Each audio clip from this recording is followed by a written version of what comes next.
There's one fight this weekend that's standing out to me above all others, and it's not a flyweight making his UFC debut straight into a title shot, or even two undefeated welterweights putting it all on the line.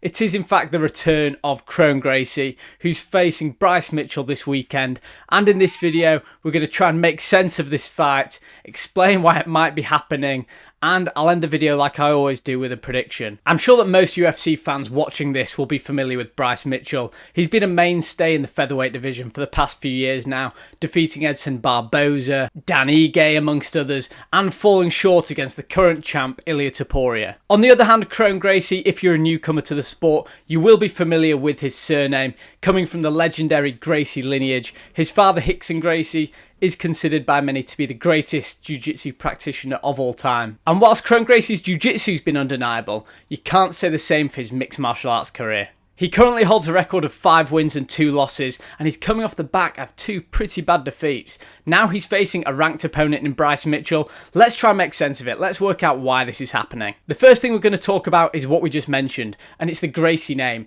That name still holds a lot of weight in martial arts, and it's obviously one of the reasons why he was given this fight. Kron Gracie got off to a good start in his mixed martial arts career in Japan, and I'm sure it was a massive coup for Dana White and the UFC to be signing the son of Rickson Gracie. And I'm going to imagine that he's on a pretty nice contract because of that. So I think at this point, the UFC just wants to squeeze the most out of him. He might have 1 or 2 fights left on his contract, probably for good money, and they think that this is a fairly entertaining fight that they can put him in. One where he's not just going to get destroyed by a striker who just won't let up. On the other hand, we need to think about why Bryce Mitchell would accept this fight. After all, in the last couple of years, he's only been fighting title contenders or top 5 fighters. So this is a big step down. One of the reasons I can think of is the bad knockout loss that he just came off. That Josh Emmett one. That was one of the scariest knockouts I've seen. Bryce Mitchell was down for a long time. It took a while for him to come round.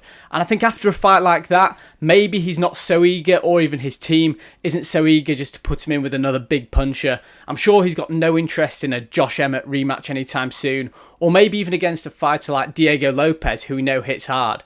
So a fight against Kron Gracie, realistically, the knockout power isn't going to be on Kron Gracie's side, so there isn't that threat coming in. I know that the UFC don't normally do this, but this might just be a nice comeback fight for Bryce Mitchell. Not that I necessarily think that it's going to be completely one-way traffic. With that in mind, let's break down the fight itself, and we're going to get onto the ground game, because that's both guys' strongest points. But before we go there, let's talk about striking, who I think has the edge there. Now, Bryce Mitchell, he's knocked down Edson Barboza. That's a big disclaimer you need to put out there straight away. Edson Barboza, he's done it at lightweight, done it at featherweight, demonstrated some of the crispest kicks, some of the best striking we've seen in those divisions. However, Edson Barboza's game plan against him, it was pressure, pressure, pressure, and with the threat of the takedown always being there, stuff opens up. Edson Barboza left himself open, took a big left hand, but that was one of the only clean strikes that really got through during that fight. The rest of the time it was a lot of pressure, a lot of volume, and then takedowns and control on the ground. That's not to say I don't rate Bryce Mitchell's stand-up. I think it's okay, I don't think it's elite. But when you look at the level of striking in the featherweight division, he's just not up there. I do want to stress that I don't think his striking's terrible. He's even shown pretty good head movement in some fights. In the Ilia Topuria fight, he actually showed some nice head movement. But again, it's the threat of the takedown, the threat of his grappling. Stuff opens up. Now, when we talk about Kron Gracie's striking, this is a different matter, and we just don't know which Kron Gracie we're going to see. In the fight which he lost convincingly to Cub Swanson, he was constantly the aggressor, marching forward, landing some nice shots. I remember Cub Swanson had a bit of marking on his face at the end of that fight. Some strikes were getting through. Kron Gracie isn't as technical a striker as Bryce Mitchell, but still, when he puts on that pressure against opponents, and again the threat of the grapple, openings do appear where he can get strikes off when he's moving forward. On the other hand, that performance we saw against Charles Jourdain just completely negated all the positives we saw in the Cub Swanson fight. In that fight, he was so passive, lying on his back, trying to get Charles Jourdain to come into his guard. And Charles Jourdain, quite rightly, had no interest in playing that game. You know that the referee's going to stand you up if you don't engage with someone on their back. And Kron Gracie just got it all wrong. If you've seen interviews that he did this week, He's made some excuse saying that he was trying to please the jiu-jitsu community and that his influence and advice was all wrong going into this fight. I really hope that that does turn out to be the case, just for the pure competitiveness of this fight. But if Kron Gracie turns up with the same striking that he did in the last fight, this is just not even going to be competitive. I know the odds are currently massively in Bryce Mitchell's favour, understandably so, but if we see the Kron Gracie we saw against Cub Swanson, it could be more competitive. Both fighters are aggressors, they both move forward, trying to put pressure on their opponents, get their backs against the fence so they can engage them in grappling. And before we move on to the grappling, we do need to consider one last thing about the striking. And that's whether Bryce Mitchell will have the same chin that we saw in his fight against Ilia Topuria. Because after Josh Emmett knocked him out, and such a bad punch like that, we have seen fighters' chins go.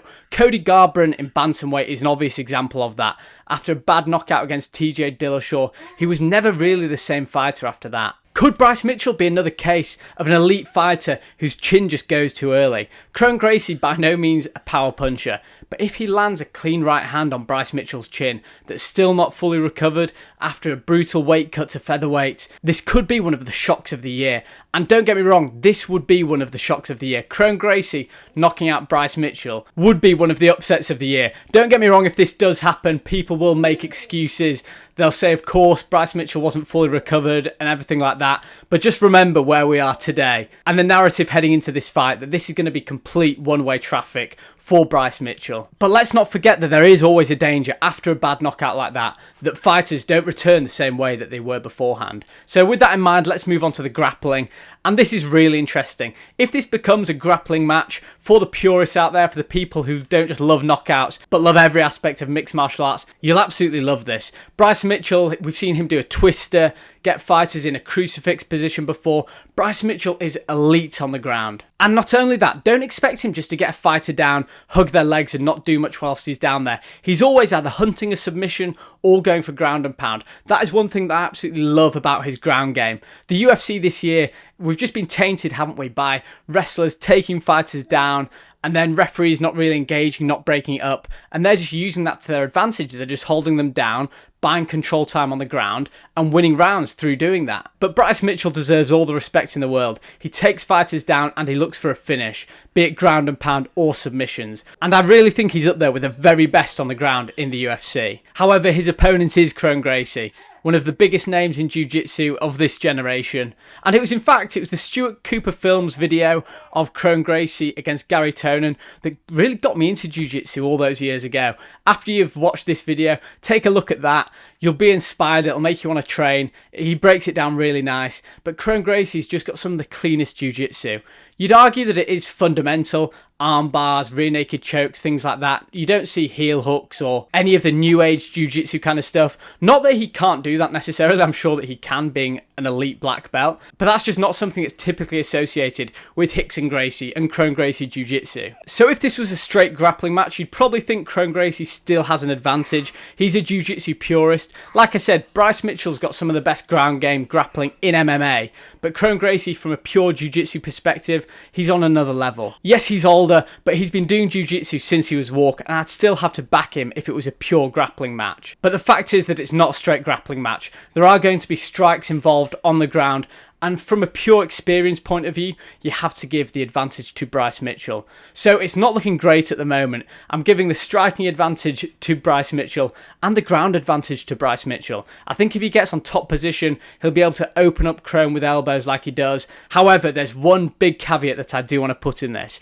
and it's if Bryce Mitchell wants to make a statement to the world of grappling and not try and get Kron Gracie out there by ground and pound, but try and submit him. And this could happen. I was thinking about this fight beforehand, and if Bryce Mitchell buys into the fact that he's such a heavy favourite, he could think, I'll be able to take Kron Gracie down, because Kron Gracie showed in the Charles Jourdain fight and the Cub Swanson fight that his takedowns, that his wrestling's nowhere near on the same level as his jiu-jitsu. So Bryce Mitchell might be thinking in his head, my game plan is to go out, soften Kron up on the feet, take him down and submit him. I'm not saying that Kron Gracie will be disowned by the Gracie family, but that would be a statement. To submit Kron Gracie in mixed martial arts, I think the fallout to that would be incredible. Social media would go crazy. And despite Kron Gracie's inactivity in mixed martial arts, to submit such a great name like that would be such a statement. However, I think that might play perfectly into Kron Gracie's game plan. If Bryce Mitchell goes for the submission, if he's not doing too much striking on the ground, that would open himself up to reversals, to sweeps, to everything that Kron Gracie's been training on all his life. So if Bryce Mitchell allows his ego to guide the direction of this fight, that could be when he leaves himself vulnerable. That is one path to victory that I do see for Kron Gracie. So that's a quick breakdown of the fight and how I assess both guys' striking and ground game. But this fight, it is taking place on Saturday night. I do need to give a prediction, and it's really hard to argue with the odds that we're seeing. Bryce Mitchell being such a heavy favourite, having so much more mixed martial arts experience than Kron Gracie, I am really obviously leaning towards Bryce Mitchell. That makes complete sense, but this game is so full of surprises. I kind of want to give a caveat with my answer, but I'm going to go for Bryce Mitchell winning via TKO ground and pound, I think in the second round. I do think that he'll be able to take Kron Gracie down. I think that the commentary team and the fans will get a bit excited because they'll see Kron Gracie being active on his back, looking to get his hips out, looking for potential triangles, maybe arm bars from his guard. But I think that Bryce Mitchell's control from top position, he's really nice at opening fighters up with the elbows, finding a home for his ground and pound. I think that he will get through to Kron Gracie, and despite Kron Gracie being so tough in that Cub Swanson fight and kept marching forward, he didn't do that in the Charles Jourdain fight. But if he's promising that he's going to be that fighter who does march forward, who does try and strike and not just lie on his back, I think the first round might be quite competitive, but I think Bryce Mitchell will get his timing, duck under, get a takedown, control Kron Gracie, and then stop him via ground and pound. The one caveat that I did just mention is if Bryce Mitchell does try and submit Kron Gracie, then I just think who knows what happens. It's a complete gamble. Bryce Mitchell will leave himself vulnerable. Kron Gracie knows every trick in the book when it comes to the ground game. And just imagine that, if Kron Gracie's able to beat a ranked fighter in 2024, this year you think it couldn't get any crazier? This would be one of the craziest storylines of the year. Let me know what you think about this fight. I'm really interested. I know there's a lot of hate for it. Look, whenever stuff like this happens, it's interesting. People talk about it. Let me know what you think, how you think it goes down, and I'll see you guys later.